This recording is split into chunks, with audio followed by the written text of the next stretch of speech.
Without question, Booker T. Washington was the single most well-known African-American of his time and may have been the most celebrated black person in the entire world. Future educator and orator, Booker T. Washington was born a slave on a Virginia plantation on April 5, 1856. He had to work as a young child, and so he had to juggle hours walking miles and miles to school and then rush back to work. It was very difficult, but he was determined, and that's how he learned to read and write.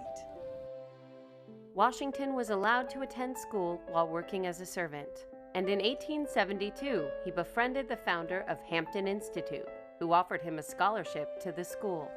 The emphasis at school was on industrial education, on crafts, on technical skills, teaching blacks and the former slaves how to make themselves valuable to the community in a very literal way.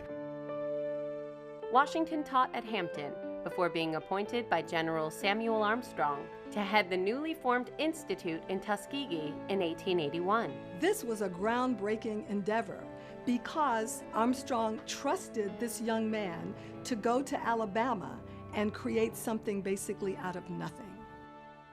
During the post-Reconstruction period, tensions between African Americans and Southern whites were at a fever pitch.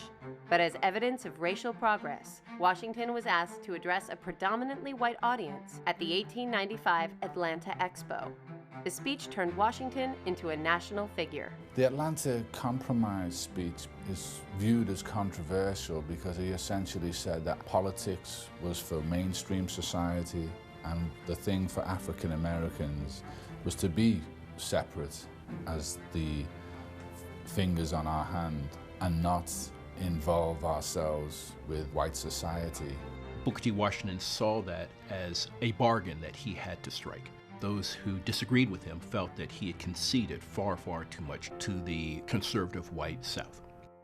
In 1900, Washington formed the National Negro Business League to promote the economic development of African Americans.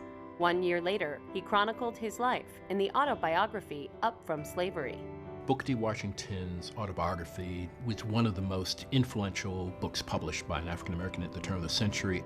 Washington urged African Americans to accept their unequal position in society, while secretly funding litigation for civil rights cases. In 1905, however, leaders such as W.E.B. Du Bois renounced Washington's philosophy and insisted upon full civil rights for all African Americans. There were people during Washington's time and even now who were very critical of Washington's racial politics. Washington was willing to trade political and voting rights for economic rights. And Du Bois and others said, that's too hard a bargain. Washington remained principal of Tuskegee and wrote a total of 14 books before his death on November 14, 1915. He was buried on the campus of Tuskegee University.